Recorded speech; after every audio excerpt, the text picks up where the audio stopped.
अस्सलामु अलैकुम वरहमतुल्लाहि वबरकातुह। अल्हम्दुलिल्लाहि रब्बिल आलमीन वस्सलातु वस्सलामु अला अशरफिल अंबियाइ वल मुरसलीन अम्मा बाद। अऊज़ु बिल्लाहि मिनश शैतानिर रजीम। बिस्मिल्लाहिर रहमानिर रहीम। या अय्युहन नबिय्यु हर्रिज़िल मुमिनीना अलल क़िताल इन यकुम मिनकुम इश्रून साबिरून यगलिबू मियतैन वइन यकुम मिनकुम मियतुन यगलिबू अल्फा यगलिबू अल्फम मिनल्लज़ीना कफरू बिअन्नहुम कौमुन ला यफ़क़हून। अल-आन खफ़्फ़फ़ल्लाहु अन्कुम वअलिम अन्ना फ़ीकुम ज़अफ़ा फ़इन यकुम मिनकुम मियतुन साबिरतुन यग़लिबू मियतैन वइन यकुम मिनकुम अल्फ़ुन यग़लिबू अल्फ़ैन वइन यकुम मिनकुम अल्फ़ुन यग़लिबू अल्फ़ैन बिइज़्निल्लाह वल्लाहु मअस-साबिरीन।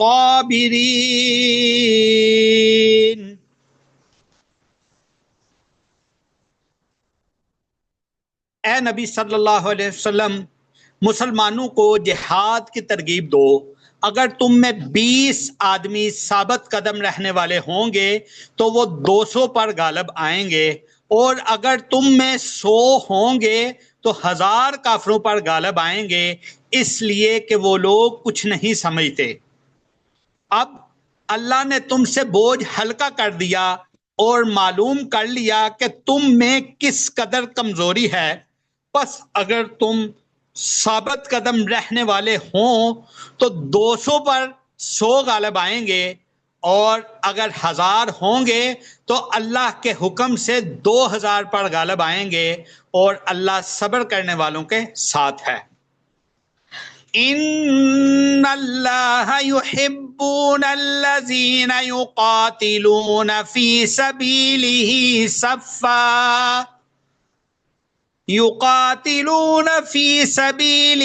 सफ़्फ़ा कअन्नहुम बुन्यानुम मरसूस।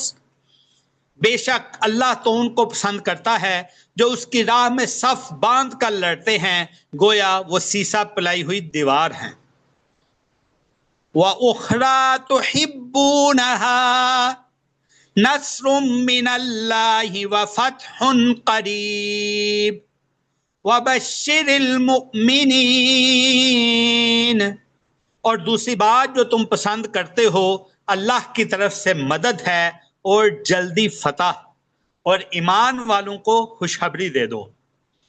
अन अबी बकरता अनिन नबी सल्लल्लाहु अलैहि वसल्लम अन्नहु काना इज़ा जाहु अम्रु सुरूर औ बुश्शिरा बि हर्रा साजिदन शाकिरन लिल्लाह। सैयदा अबू बकर रज़ी अल्लाह अन्हु से रिवायत है कि नबी अकरम सल्लल्लाहु अलैहि वसल्लम के पास जब कोई खुशी की बात आती या आप सल्लल्लाहु अलैहि वसल्लम को कोई खुशखबरी सुनाई जाती तो अल्लाह का शुक्र अदा करते हुए सजदे में गिर पड़ते। रब्बि इश्रह ली सदरी व यस्सिर ली अमरी वहलुल उक़दतम मिन लिसानी यफ़क़हू क़ौली रब्बि ज़िदनी इल्मा रब्बि ज़िदनी इल्मा रब्बि ज़िदनी इल्मा। अल्लाहुम्मा इन्ना नस्अलुकल हुदा वत्तुक़ा वल अफ़ाफ़ वल गिना। तमाम तारीफ़ात अल्लाह वहदहु ला शरीक के लिए, और अनगिनत दुरूद व सलाम नबी रहमत सल्लल्लाहु अलैहि वसल्लम पर, जिन्होंने हमें फ़तह की खुशी मनाने का तरीका बताया। जी, आज के हमारे दर्स का उन्वान है फतह। कैसी फतह? बदर के मानने वालों की बदरी फतह।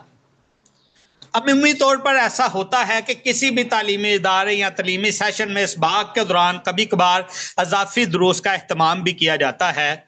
इधर एक और बात भी आपको बतानी है कि जब दुश्मन सामने तलवारें लेकर खड़ा होता है तो उस वक्त कलमों को ठीक नहीं किया जाता, उस वक्त कलमों की अदायगी, कलमों के तलफ़ुज़ को ठीक नहीं किया जाता, बल्कि मैदानों में लोगों को उतारा जाता है और अपनी इस्तिताअत के मुताबिक की गई तमाम तैयारियों को लेकर मैदानों में निकला जाता है। इसी वजह से ये हमारे अज़ाफ़ी दुरूस भी हैं। हालांकि हमारे इस्लामी कायद वाला जो हमने मुतय्यन निसाब रखा था उसका 1/3 ही रह चुका है, उसको दरमियान में रोक कर हमें इजाफी दुरूस करने पड़ रहे हैं। क्यों?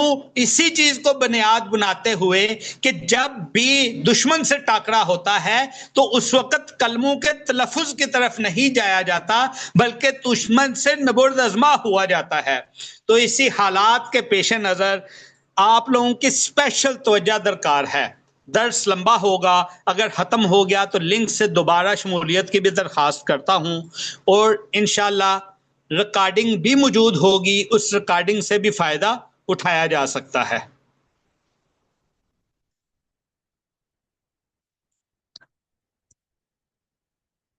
यकीनन जी, पाकिस्तान को हालिया फतह रब्बुल इज़्ज़त ज़ुल जलाल ने अपने फजल और रहमत से ही अता की है और हमें खुशियां मनाने का मौका भी फराहम किया है। अच्छा, एक सवाल जो कि ज़हन में आता है, क्या मुसलमानों को खुशियां मनानी चाहिए या नहीं, और अगर मनानी चाहिए तो इसका तरीका क्या है? तो पहली बात तो ये कि ये बात कन्फर्म है कि मुसलमानों को खुशियां मनानी चाहिए, क्योंकि हम आज के इब्तदाइया में हदीस पढ़ के आए कि इस हदीस में नबी रहमत सल्लल्लाहु अलैहि वसल्लम के पास जब भी कोई खुशी की बात आती, आप सल्लल्लाहु अलैहि वसल्लम खुशखबरी सुनते तो शुक्र अदा करते हुए सजदे में गिर जाते। इसी सवाल का जवाब हम कलाम इलाही से, कुरान मजीद से सूरतुन नसर की सूरत में लेते हैं। इज़ा जा नस्रुल्लाहि वल फतह, जब अल्लाह की मदद और फतह आ चुकी, वराइत अन्नास यदखुलून फी दीनिल्लाहि अफ़वाजा, और आपने लोगों को अल्लाह के दीन में जोक दर जोक दाखिल होते देख लिया, फसब्बिह बिहम्दि रब्बिका वस्तगफिर इन्नहु कान तव्वाबा, तो अपने रब की हमद के साथ तस्बीह कीजिए और उससे माफी मांगिए, बेशक वो बड़ा तौबा कबूल करने वाला है। अगर हम तशरीह में बात करें इस सूरह मुबारका की, तो हम देखते हैं कि पहली आयत के अंदर अल्लाह ताला की नुसरत की जो दुआ के बदले में नुसरत आ गई, फतह नसीब होगी, यानी अल्लाह ताला से जो नुसरत की दुआ की थी वो नुसरत आ गई और हमें फतह नसीब होगी। मैं स्पेशली बात कर रहा हूं अपनी पाक इंडिया वार की, जो कि मई 2025 में हुई, कि उसमें हमने अल्लाह से नुसरत की दुआएं की, नुसरत आ गई और हमें अल्हम्दुलिल्लाह फतह मिल गई। अब सूरत नसर की दूसरी आयत के मुताबिक हम देखें तो दुनिया अब फौज दर फौज हमारे पास आना शुरू हो गई है, आके हमें कहना शुरू हो गई है कि हम आपकी बात सुनने के लिए तैयार हैं, हमारे तरले मिन्नतें कर रही है कि आए बैठे मैदान जंग छोड़े, मेज पे बैठे, मेज पे बैठ के हम आपकी बात सुनते हैं, आपसे बात करते हैं। जब ये हमें नुसरत मिल गई, फतह मिल गई, तो सूरतुन नसर की आयत नंबर 3 के मुताबिक फिर अल्लाह ताला क्या इरशाद फरमाते हैं, फसब्बिह बिहम्दि रब्बिका वस्तगफिर इन्नहु कान तव्वाबा, यानी अब खुशियां मनानी है तो खुशियां मनाने का तरीका क्या है? अल्लाह ताला ने इरशाद फरमाया, बस अब अपने रब की हमद के साथ तस्बीह कीजिए और उससे माफी मांगिए, बेशक वो बड़ा तौबा कबूल करने वाला है। यानी वो सारी तौबा जो भी आप करोगे, अल्लाह ताला से माफिया मांगो, अल्लाह की तस्बीहात करो और अल्लाह से तौबा करो। अब ये खुशियां मांगने का, खुशियां मनाने का अंदाज है जो कि कुरान मजीद ने हमें सिखाया है। हदीस शरीफ में नबी रहमत सल्लल्लाहु अलैहि वसल्लम का अंदाज भी हमने देख लिया कि नबी रहमत सल्लल्लाहु अलैहि वसल्लम शुक्रिया अदा करते हुए सजदे में गिर जाया करते थे। एक चीज का इधर और भी डर है कि देखें, जंग कभी खत्म नहीं होती, चाहे वो मेज पे आ जाती है, तो जीत के लिए दुआएं भी अल्लाह ताला से हमेशा करते रहना चाहिए। हम बाकायदा अपने दर्स, अपने उन्वान, अपने टॉपिक की तरफ बढ़ने से पहले आप लोगों के सामने एक मैं सवाल रखे जा रहा हूं। वो सवाल ये है कि ये जो पाकिस्तान और इंडिया की लड़ाई हुई थी, क्या ये सिर्फ वतनियत की जंग थी या दारुल इस्लाम और दारुल कुफर की जंग थी? मैं तो इसका जवाब इंशाल्लाह आखिर में दूंगा। जी, अब हम अपनी पाकिस्तानी कौम की फतह को बदर के साथ मुआजना करके समझते हैं। हाँ, ये मुआजना करते हुए मैं इस चीज को बिल्कुल नहीं जानता कि ये मुआजना करना अच्छा काम है या नहीं, लेकिन मेरे ज़हन में ये मुआजना इसलिए आया है कि हमारे उलमाए हक में से एक जय्यद आलिम अल्लामा एहसान अलाई ज़हीर, जिनको सवाए गुस्ताहे सहाबा के, चाहे कोई अपने हैं या बेगाने हैं, तमाम के तमाम जय्यद आलम मानते हैं, उन्होंने अपनी आखिरी तकरीर के अंदर वक़्त के जो सिपा सलार थे उनके सामने बदर का मुआजना करके उनको हिम्मत पकड़ने का मुतालबा किया था। तो इसी हवाले से आज की अपनी इस फतह को मैंने फतह बदर के साथ मुआजना करके समझने की कोशिश की, और इसी चीज को आप लोगों के सामने रखने के लिए मैंने कुछ निकात निकाले हैं, वो आप लोगों के सामने रखूंगा इंशाअल्लाह। पाकिस्तान की फतह और फतह गज़वा बदर का जो मुआजना है, उसमें जो सबसे पहला नुक्ता दुश्मन का हुजम कितना है। गज़वा बदर के मुजाहिदीन की तादाद हम देखें तो गज़वा बदर में मुजाहिदीन की जो तादाद है वो 313 थी बामुकाबला 1000, यानी तकरीबन ये 320% बड़ा दुश्मन था। अब पाकिस्तान की फौज और अवाम अददी तौर पर यानी 6,60,000 तकरीबन बामुकाबला 13 लाख के, यानी ये तकरीबन आप कह लें 200% बड़ा दुश्मन था। अच्छा, अब आप कहेंगे मैंने मुआजना तो कर दिया गज़वा बदर के साथ और इस जंग के साथ, गज़वा बदर में तो 320% बड़ा दुश्मन था, अभी हमारे पास 200% बड़ा दुश्मन है, तो फिर ये मुआजना कैसे हुआ? ये मुआजना हमने अपने इब्तदाई में सूरत अनफाल की आयत नंबर 66 को तलावत फरमाया आप लोगों के सामने। इस अंदाज से जब हम मुआजना करेंगे तो देखें ये मुआजना बनता है कैसे। अल आना हफ़्फ़फ़ल्लाहु अन्कुम व अलिमा अन्ना फ़ीकुम ज़ाफ़ा फ़इन यकुम मिनकुम मियतुन साबिरतुन यगलिबू मियतैन व इन यकुम मिनकुम अल्फुन यगलिबू अल्फ़ैन बिइज़्निल्लाह वल्लाहु मअस-साबिरीन। अब अल्लाह ने तुमसे बोझ हल्का कर दिया और मालूम कर लिया कि तुम में किस कदर कमजोरी है, बस अगर तुम सो साबित कदम रहने वाले होंगे तो 200 पर गालिब आएंगे, यानी अब फर्क 200% का हो गया, और अगर 1000 होंगे तो अल्लाह के हुक्म से 2000 पर गालिब आएंगे, और अल्लाह सब्र करने वालों के साथ है, यानी 1:2 के साथ या 2:1 के साथ अब है। तो इस मुनासबत से जब हम देखते हैं तो हमारी जो फौज की अददी कुव्वत थी, अददी तादाद थी, वो 6,60,000 थी तकरीबन, जो कि बामुकाबला 13 लाख की फौज जो कि दुश्मन की थी। तो इस तरह ये 200% बड़ा दुश्मन बनता है। अब समान हर्ब की बात करते हैं तो गज़वा बदर के जो मुजाहिदीन थे उनके पास समान हर्ब क्या था? सबसे पहले जी तलवारें। सब सहाबा के पास तलवारें नहीं थी, यानी अगर 313 सहाबा थे सबके पास तलवारें नहीं थी, कई सहाबे रसूल तलवारों के बगैर थे। इसका मतलब है कि तलवारें चले हम समझ लेते हैं कि 300 थी या 300 से भी कम थी। अब उनके पास ऐसा भी नहीं था कि हर एक के पास अपनी जाती तलवार थी, बल्कि कुछ ने तो उधार मांगी हुई तलवारें ली हुई थी। बचाव के लिए जिरहें, जंगी लिबास या डालें तमाम लश्कर के पास बिल्कुल भी मौजूद नहीं थी। हाँ, जो कि उस वक्त बहुत अहम चीज होती थी जंग लड़ने के लिए कि अगर आपने वार करना है तो सामने से आने वाले वार को किसके ऊपर रोकना है, उसके लिए तो डाल चाहिए ना, तो ये डालें भी सबके पास नहीं थी। जिरहों की बात की जाए तो जिरहें बहुत ही कम अफराद के पास थी। बाज रवायात के मुताबिक तो ये जिरहें सिर्फ 6 से 7 थी मुकम्मल तौर पर, जो कि लोगों ने, जिरा होती क्या है, वही लोहे का आहनी लिबास होता है जो कि पहन के मुजाहिदीन लड़ा करते थे, या कोई भी जंगजू जो है उसको पहन के लड़ा करते थे।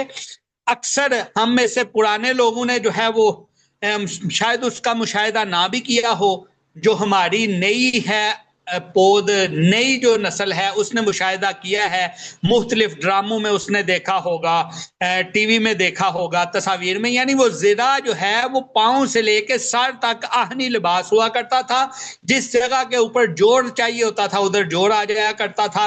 वो सिर्फ और सिर्फ 313 में से 6 या 7 के पास थी। नेज़े और बर्छियों की बात करें, कुछ मुजाहिदीन के पास नेज़े या बर्छियां थी, लेकिन उनकी तादाद भी बहुत ही महदूद थी। नेजा का पूछा जा रहा है जी, नेजा क्या है? वो हमारे इधर आप लोगों ने देखा था ना, नदीम ने जो है वो जेवलियन थ्रो वाला, वो बेसिकली नेजा होता है, उसके आगे हथियार लगा होता है जो कि चीर फाड़ का काम करता है। इसी तरह तीर कमान, चंद अफराद के पास तीर कमान मौजूद था जिनसे वो दूर से हमला कर सकते थे। इनका इस्तेमाल खासतौर पर दुश्मन की जो सफ़ें होती थी उसको तोड़ने के लिए किया जाता। सवारी यानी जंग के लिए सवारियां कितनी थी? सवारी के जानवरों में 70 ऊंट थे और सिर्फ 2 घोड़े थे।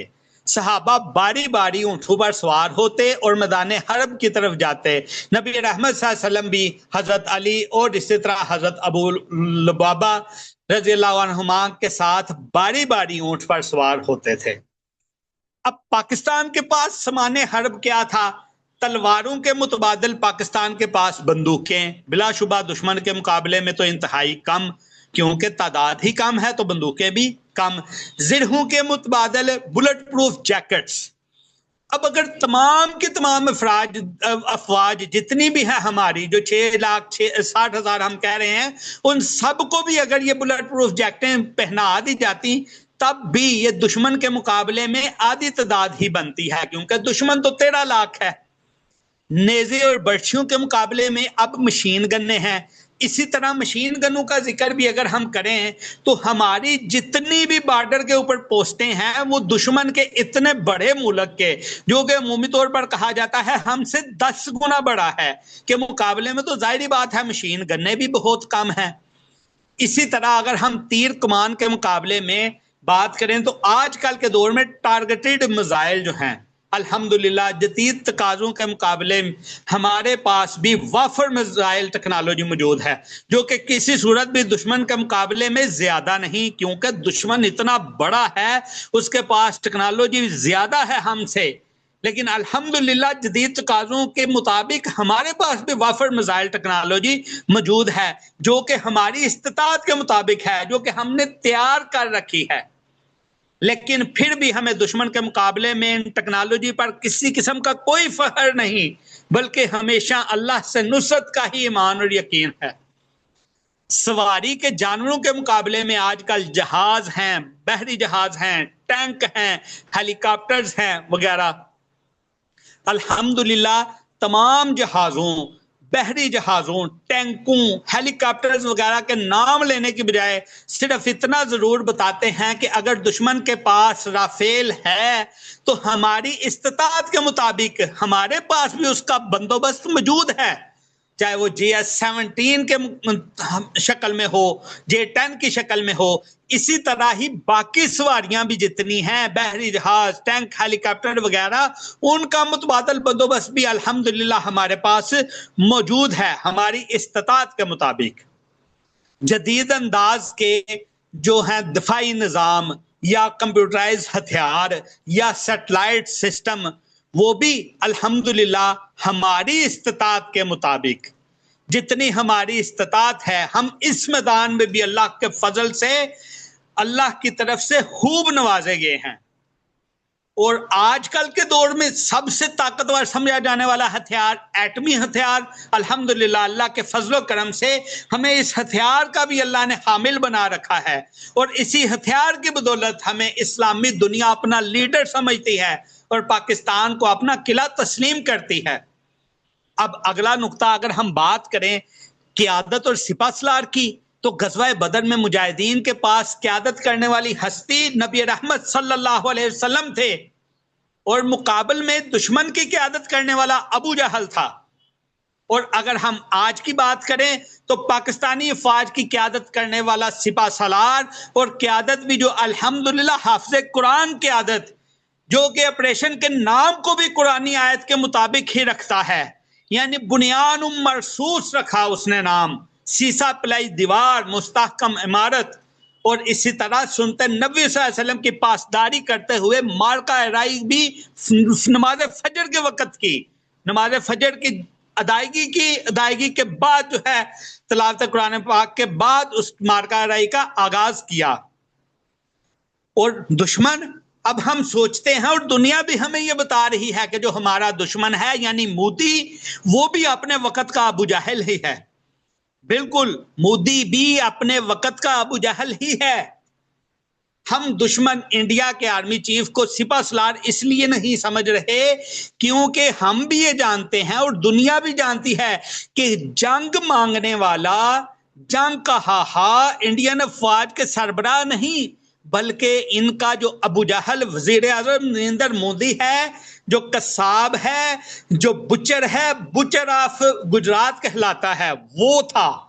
इसीलिए हम यही समझते हैं कि जो हमारा मुकाबल दुश्मन है आज, वो भी आज का अबू जहल है। अगला नुक्ता अगर हम नियत की बात करें तो जंग बदर के अंदर भी मुसलमानों की नियत दीन इस्लाम की सरबुलंदी और दिफाई हैसियत थी और दुश्मन के नापाक अज़ाइम क्या थे? वो ये अज़ाइम लेके आए थे कि मुसलमानों को खत्म ही कर दिया जाए। इसी तरह आज भी पाकिस्तानी फौज की नियत भी सिर्फ और सिर्फ दिफाई अंदाज और इस्लामी सरबुलंदी ही थी और हमारा दुश्मन इसी चीज का हाँ था कि पाकिस्तान को सफाई हस्ती से मिटा ही दिया जाए। दुआओं की बात करें, दुआओं का नुक्ता गज़वा बदर में मुजाहिदीन के हक में नबी रहमत सल्लल्लाहु अलैहि वसल्लम ने सर्ब सुजूद होकर अल्लाह ताला से दुआएं की, खूब दुआएं की, यहां तक के सैयदना अबू बकर रजी अल्लाह ताला ने कह दिया कि बस करें, अल्लाह ताला ने आपकी दुआ कबूल कर ली। और आज अगर हम देखें अफवाज पाकिस्तान और इसी तरह अवाम पाकिस्तान भी अल्लाह ताला की बारगाह में सर्ब सुजूद रहे और दुआएं करते रहे। फिर मदद, जंग बदर में कुरान मजीद की सूरत अनफाल की आयत के मुताबिक मुसलमानों की मदद के लिए अल्लाह ताला ने फरिश्तों के जरिए मदद की। सूरत अनफाल की आयत नंबर 9 और 10 की आप तिलावत कर सकते हैं। और अब आज बिलाशुबा अल्लाह के फजलो नुसरत से हमारी पाकिस्तानी फौज जो है जीती। यही वजह थी कि दुनिया पागल हुई पड़ी थी कि ऐसी कौम, ऐसी दुश्मन कौम जो कि मकार जरबें कितने दिन तक, 3 दिन तक मकार जरबें लगाता रहा, जिसको हमने बर्दाश्त किया। जब हमारी फौज ने दुश्मन के ऊपर कारी जरब लगाई तो वो 3 से 4 घंटे भी ना बर्दाश्त कर सकी। नतीजा क्या निकला? गज़वा बदर में भी नबी रहमत सल्लल्लाहु अलैहि वसल्लम और मुसलमानों को अल्लाह ताला ने बहुत कम नुकसान के बदले में फतहुन मुबीन अता फरमाई। अब इसी तरह ही हमारी कौम की दुआओं का नतीजा कि अल्लाह ताला ने अपने फजल रहमत से अल्हम्दुलिल्लाह हमारी फौज को भी बहुत कम नुकसान के बदले में फतहुल मुबीन अता फरमाई। आप CNN की रिपोर्ट पढ़ के देख लें। और यहाँ तक कि हमारी फौज ने भी कह उठी, एक खुशगवार माहौल में कह दिया कि पाकिस्तान 6-0 से जीता है। लेकिन इधर एक दिल में जो कसक है, इंतबा, वो भी आप लोगों के सामने रखते हैं कि जंग बंदी तो हो चुकी, अल्हम्दुलिल्लाह जंगी और हरबी बुनियाद पर फतह तो नसीब हो चुकी, अल्हम्दुलिल्लाह सुम्मा अल्हम्दुलिल्लाह। लेकिन अब दुआओं और हुक्मरानों को याद दिलाने की जरूरत है कि जीती हुई बाजी को कहीं मेज पर जीत को छोड़ ना दें, बल्कि जीत के मुकाबले में कुछ अच्छे फैसले ही करें इंशाअल्लाह। नतीजा जी, आज की फतह हमें याद दिलाती है कि जैसे गज़वा बदर में 313 ने दुनिया को बदल दिया, वैसे ही आज भी ईमान, इखलास, कुर्बानी और अल्लाह पर भरोसा हो तो कोई दुश्मन गालिब नहीं आ सकता। ये मौका है शुक्रगुजारी का, इस्लाह नफ्स का और अल्लाह के दीन की खिदमत के अज़म का। अल्लाह हमें गज़वा बदर के मुजाहिदीन जैसा इखलास अता फरमा और पाकिस्तान को हकीकी मानों में ईमान, इस्लाम और अमन का किला बना दे। आमीन। वो सवाल जो आप लोगों के लिए छोड़ा था, अब उसका जवाब देते हैं। वो सवाल ये था कि क्या पाकिस्तान और इंडिया की जो लड़ाई थी, ये सिर्फ वतनियत की जंग थी या दारुल इस्लाम और दारुल कुफर की जंग थी? आप लोगों ने तो खैर पता नहीं क्या इसका जवाब सोचा। मैं आपको बताता हूं जी, इसका जवाब यह है कि पाकिस्तान और इंडिया की जंग एक वतनियत की जंग नहीं है, बल्कि ये एक दारुल इस्लाम और एक दारुल कुफर की जंग है। क्योंकि हम दारुल इस्लाम में रहते हैं, अल्हम्दुलिल्लाह दारुल इस्लाम में रहते हैं, अल्हम्दुलिल्लाह अल्हम्दुलिल्लाह, और इसका दिफा इसलिए करते हैं कि यहाँ अहले इस्लाम हैं, यहाँ इलाए कलिमतुल्लाह है और यहाँ पर ला इलाहा इल्लल्लाह की बुनियाद पर इस्लामी रियासत का क़याम अमल में लाना और इस्लामी कवानीन को अप्लाई करना है। तो इस मुनासबत से यहाँ दिफाई किताल जो है जिहाद फी सबीलिल्लाह होता है। हाँ, अगर इसलिए लड़ रहे हैं कि ये आपका मुल्क है और आपकी आबाई जमीन है और इसको कोई छीन ना ले जाए, जब सिर्फ यही जहन में होगा, यही नीयत होगी, तो तब ये वतनियत की जंग है जो कि एक ही वक्त में दोनों वकू पजीर हो सकती हैं। वो कैसे? जैसा कि हमारी अफवाज में कोई हमने गैर मुस्लिम भी भर्ती किए हुए हैं, अफवाज में हमारे लश्करों में वो शामिल थे। हाँ, उनका मतमाए नजर तो नहीं है दीन इस्लाम की सरबुलंदी, तो वो फिर वतनियत की बुनियाद पर इसमें शमूलियत इख्तियार करते हैं। इसी तरह हम ये भी वाज़ेह और क्लियर करते हैं कि हम यहां जय श्री राम के नारे लगाकर नहीं रह सकते। क्या समझे? हम यहां जय श्री राम के नारे लगाकर नहीं रह सकते, बल्कि हम इसका हसूल और दिफा इसलिए करते हैं कि हमेशा नारा तकबीर की सदाएं बुलंद की जाएं, हमेशा नारा तकबीर अल्लाह अकबर की सदाएं बुलंद की जाएं। बगैर किसी इल्म के बहुत से लोग अफवाज पाकिस्तान पर तनकीद करते हैं, इस लड़ाई या दफा को ही वतनियत की लड़ाई का रंग भी देना शुरू कर देते हैं। आप सोचें जी, खुद सोचें, आप अक्लमंद लोगों से मुखातिब हूं, खुद सोचें कि एक तरफ इंडियन फौज है जो कि एक हिंदुत्वा को मुसल्लत करना चाहती है और एक तरफ पाकिस्तानी फौज है जो मुसलमान है, नारा तकबीर के साथ अल्लाह अकबर की सदाएं बुलंद करती है, नमाजें अदा करती है, फजर के वक्त सफ पैरा होकर मार्का अदाई करती है। तो फिर जब हम करती किस लिए है? इसलिए करती है कि हम खुली आजादी के साथ इस मुल्क में अलाए कलिमातुल्लाह का प्रचार कर सकें। यानी आपको इन दोनों में से किसी एक का हामी बनना है, तो मुसलमान जो कि दारुल इस्लाम का साथ देना है, ना कि हिंदुत्वा दारुल कुफर का साथ देना है। हाँ, दारुल कुफर और दारुल इस्लाम में फ़र्क क्या है और इसमें रहने के आदाब क्या है, इस हवाले से लंबी बात है, फिर इंशाल्लाह इसका दर्स भी रखा जाएगा। आज हम सिर्फ सबक लेते हैं कि इस जंग से हमें सबक क्या मिले हैं। सबसे पहला सबक जो हमें इस जंग से मिला वो मिला जी ईमान और इत्तेहाद, यानी ईमान और इत्तेहाद ही असल ताकत है। आपको अपनों में से भी अब पहचानना है कि यहाँ हमारी आस्तीनों में कौन से साहब बैठे हैं जो कि मौजूदा इत्तेहाद में रखना डालने की कोशिश कर रहे हैं। उनको पहचानें, उनसे बचें, हर सूरत बचें। नाम लेना मकसूद नहीं है, आप में से तकरीबन हर एक को इस चीज का पता है कि कौन है। बचें। दूसरा सबक, दुनियावी असबाब के साथ साथ उन असबाब की ठीक ठाक ट्रेनिंग भी जरूरी है। यह भी आप लोगों ने देखा, असबाब हमारे पास ज्यादा नहीं थे, असबाब हमारे पास कम थे, लेकिन जितने थे अल्हम्दुलिल्लाह अपनी इस्तिताअत के मुताबिक उनकी ट्रेनिंग थी, उनकी तैयारी थी, मगर फिर भी इसी के ऊपर फख्र नहीं किया। क्यों? क्योंकि कामयाबी सिर्फ अल्लाह की तरफ से है। असबाब और ठीक ठाक ट्रेनिंग जरूरी तो हैं, लेकिन ये कामयाबी का मोहर सबत नहीं करती। कामयाबी अल्लाह की तरफ से है। अगला सबक हमें यह मिला कि कौमी दिफा सिर्फ फौज का काम नहीं है, पूरी कौम की जिम्मेदार है। इत्तेहाद जरूरी है, बुनियान मरसूस जरूरी है। इसी तरह हमें यह भी पता चला कि शुहदा का खून रायगा नहीं जाता। उन्होंने मसाजिद पे हमला किया, हमारे मसाजिद में बसने वाले लोगों को शहीद किया। वो कोई बेचारा सिक्योरिटी गार्ड वाला था, वो शहीद हुआ, उसकी फैमिली शहीद हुई, उसके बच्चे शहीद हुए, शहरी शहीद हुए। तो शुहदा का खून रायगा नहीं जाता। जैसे कि बदर के शुहदा भी आलम इस्लाम में फिर ये यौमुल फुरकान कहलाया था, फैला था दीन इस्लाम। इसी तरह ही आज के शुहदा भी और मुजाहिदीन जो हैं, इनकी रायगान ही जाती हैं मेहनतें। हाँ, दर्जे के मुकाम में कोई मुकाबला नहीं है बदर के शुहदा के साथ, सिर्फ बदले के अंदाज में बोला के बराबर हैं। एक और सबक, दुश्मन अगर बेमुरवत हो, मसलन मूदी जैसा हो, झूठा हो, इंतहाई जो है वो मक्कार हो, इंतहा का झूठा हो, तो ऐसे दुश्मन के शर से हर वक्त, ऐसे दुश्मन के शर से हर वक्त पनाह मांगते रहना चाहिए।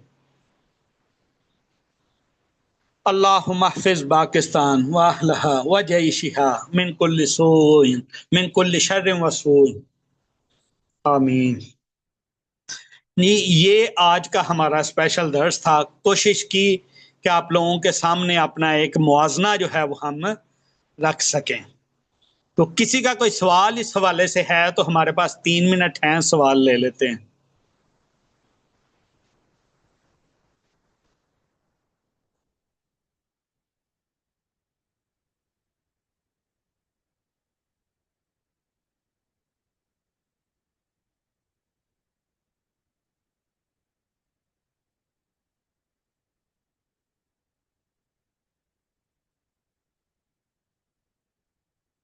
जी, किसी का सवाल नहीं है?